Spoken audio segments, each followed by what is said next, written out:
დღეს პარლამენტში განათლების მინისტრს უსმენენ. გივი მიქანაძე ინტერპელაციის წესით საკანონმდებლო ორგანოში ფრაქციამ საქართველოსთვის დაიბარა. დეპუტატების კითხვები განათლების დაფინანსებას, საკადრო პოლიტიკას, ინფრასტრუქტურას, პროგრამების გადანაწილებას და სხვა მნიშვნელოვან თემებს ეხება. საკანონმდებლო ორგანოში ჩვენი ჟურნალისტი მანანა დევაძე მუშაობს, რომელიც ახლა პირდაპირ ეთერში შემოგვიერთდება. მანანა, გისმენთ. განათლების მინისტრმა გივი მიქანაძემ ინტერპელაციის ფორმატში უმაღლესი და ზოგადი განათლების რეფორმაზე გიორგი გახარიას გუნდის 44 შეკითხვას უკვე უპასუხა, თუმცა სხდომის დასაწყისში მიქანაძემ ფრაქცია საქართველოსთვის წევრებს კომპეტენცია დაუწუნა და აღნიშნა, რომ 44 კითხვიდან 9 განათლების სამინისტროს კომპეტენციაში არ შედის. განათლების მინისტრმა საპარლამენტო ტრიბუნით უნივერსიტეტებში საფეხურზე სამწლიან სისტემაზე გადასulis პროცედურა დასრულდება სექტემბრამდე და სახელმწიფო უნივერსიტეტების დაფინანსების ახალ მოდელზე მიმდინარე წლიდან ეტაპობრივად გადავლენ. გივი მიქანაძის განცხადებით სასწავლებლები არიან ავტონომიურები, ამიტომ საკადრო და სახელმწიფო პოლიტიკაზე გადაწყვეტილებას თავად უმაღლესი სასწავლებლები მიიღებენ, რაც შეეხება სასწავლებლების ინფრასტრუქტურულ და ქონების საკითხებთან დასმულ კითხვას, ეს საკითხი განათლების სამინისტროს კომპეტენციას ცდება. ამასთან განათლების მინისტრი პრობლემას ვერ ხედავს აბიტურიენტებისთვის განკუთვნილი ცნობარის დაგვიანებით გამოქვეყნებაში და ამბობს, რომ ამ ფაქტს აბიტურიენტების რეგისტრაცია არ შეუფერხებია. დღეს ჩვენ მოგიწვიეთ პარლამენტში იმისთვის, რომ გაგვცეთ პასუხები და გასცეთ ქართულ ხალხს პასუხი თქვენს მიერ განხორციელებულ რეფორმასთან დაკავშირებით. რეფორმასთან, რომელმაც ისედაც გამოწვევების წინაშე არსებული განათლების სისტემა კიდევ უფრო მძიმე დღეში ჩააგდო. ჩვენი კითხვები ეხება განათლების სისტემის მომავალს, უნივერსიტეტების ავტონომიას, აკადემიური თავისუფლების შეზღუდვას, სტუდენტთა უფლებებს, მასწავლებლების ღირსეულ მომავალს და შრომას, დანგრეულ სკოლებს, მილიონობით ლარით გამარტივებულ შესყიდვას სასკოლო ფორმებთან დაკავშირებით.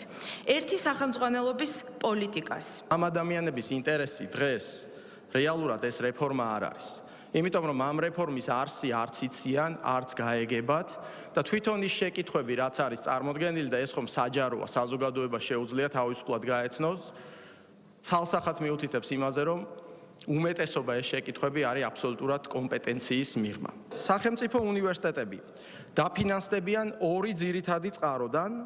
საბაზო დაფინანსება, რომელიც განისაზღვრება სტუდენტთა რაოდენობის, პროგრამების, ღირებულებისა და უნივერსიტეტის სასწავლო პროცესთან დაკავშირებული ძირითადი საჭიროებების გათვალისწინებით და მიზნად ისახავს უნივერსიტეტების სტაბილურ ფუნქციონირებას, ინსტიტუციურ მდგრადობისა და ფინანსური ავტონომიის უზრუნველყოფას.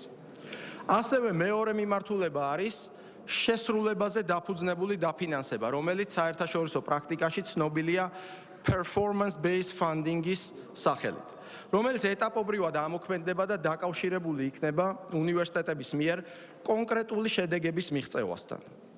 მათ შორის განათლების ხარისხის გაუმჯობესებასთან, კვლევისა და ინოვაციების განვითარებასთან, ინტერნაციონალიზაციის გაძლიერებასთან და რეგიონული განვითარების ხელშეწყობასთან.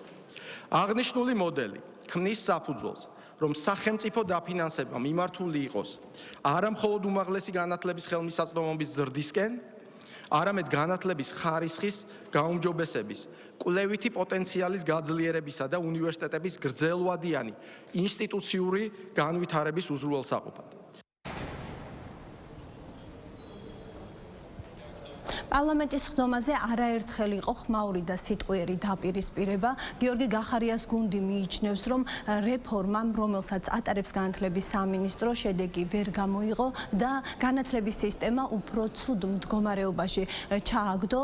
როგორც ისინი ამბობენ, ბრალდებებს უყენებენ განათლების მინისტრს ამის გამო, თუმცა დღევანდელ სხდომაზე კითხვა-პასუხის დროსაც ისმოდა ურთიერთბრალდებები და პოლიტიკური განცხადებები. ამასთან გივი მიქანაძემ პოლიციის აკადემიაზე დასმული კითხვის საპასუხოდ გიორგი გახარიას გუნდში ახსენა, რომ მათი გუნდის ლიდერის მინისტრობის დროს გაუქმდა სწორედ ეს პოლიციის აკადემია. აი ეს თქვენი გაქცეული ლიდერი, პატივცემული გახარია. შინაგან საქმეთა მინისტრი რო იყო. მე მაგალითად თქვენ ადგილას შემწხვებოდა მორალისგან მოშორებულია ის ამბავი, რომ თქვენ საერთოდ განათლების სისტემაზე კითხვას სვავთ. წლების მანძილზე პოლიციის აკადემიაში აწყობილი იყო უმაღლესი მიმართულების პირველი და მეორე საფეხური, საბაკალავრო და სამაგისტრო პროგრამები. ეს იყო სპეციალიზირებული საპოლიციო მიმართულების, რომლის ანალოგი ძალიან ცოტაა, არა მარტო რეგიონში, არამედ ევროპის კონტინენტზეც. და მე მაშინ ვიყავი პოლიციის აკადემიის რექტორი და ძალიან ვამაყობ იმით, რომ ვიყავი ამ უწყების ხელმძღვანელი და ვხელმძღვანელობდი წელიწად ნახევრის განმავლობაში. და როდესაც დავინიშნე ერთი წამით თუ შეიძლება. ერთი წამით თუ შეიძლება, ცოტა ეთიკას მოუხმოთ. ხო და რა მინდა გითხრათ, უყურეთ, ვემზადებოდით, არ მოგწოთ, ხო რომ სიმართლეს გეუბნებთ. საზოგადოებამ არ იცის, ახლა ჟურნალისტებისთვისაც საინტერესო ამბავია, რაც უნდა მო. თუ შეიძლება, 2 წუთი დამშვიდით, მოგიყვებით თქვენმა გაქცეულმა ლიდერმა რა გააკეთა, ხო არ გაინტერესებს? ეხლა იძულებული ვარ ჩავერიო რა, გთხოვთ. ყველას გექნებათ გამოსვლის არ მოგწონთ, ხო? მოусმინეთ და დაუსვით შეკითხვები 64, ხო? მოусმინეთ პასუხებს, შეიძლება არ მოგწონდეთ რა. არ ესეა, ხან ჩვენ არ მოგწონს, ხან თქვენ არ მოგწონთ. ჩვეულებრივი ამბავია. მაგრამ ნახოთ რა, მე გამხვალთ იტყვით თქვენსაც და ხალხი მოусმენს. ადგილიდან არ ისმის, რო ყვირი ხართ. დავშვიდეთ. თქვენ ნუ ნერვიულობთ. მოკლედ, ჩვენ ვემზადებოდით პირველად საქართველოს ისტორიაში, რომ შემოგვეტანა საპოლიციო უმაღლესი განათლების მესამე საფეხური, სადოქტორო პროგრამა.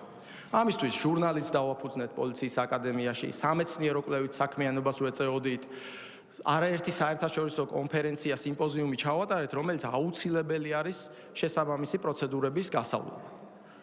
თქვენმა ღრმად პატივცემულმა გაქცეულმა ლიდერმა უმაღლესი განათლება ერთი ხელის მოსმით პოლიციის აკადემიაში გააუქმა. ამის შემდეგ თქვენ საერთოდ განათლებაზე როგორ სვავთ კითხვას და დღეს თავიდან იწყება მთელი ამ სისტემის აწყობა, რომელსაც თვეები და შეიძლება წლები დასჭირდეს. ძალიან გთხოვთ რა, ეთიკას მოუხმეთ თუ შეიძლება.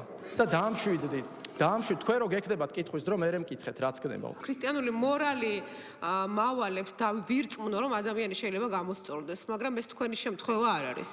დღეს გველაპარაკებოდა არა განათლების მინისტრი, არამედ აი ის მინისტრის მოადგილე, იმ სამინისტროსი, რომელსაც პატიმრები დაცხრილა და თქვენ მაშინ გადადგომაც ვერ გაბედეთ და თქვენი განათლების მინისტრობა დღეს არის ყველა იმ მოქალაქის შეურაცხყოფა, ვინც 2012 წელს ქართულ ოცნებას ვენდეთ, სამწუხაროდ ქართულ ოცნებას ვენდეთ. ჩვენი შეურაცხყოფა თქვენი განათლების მინისტრობა დღეს.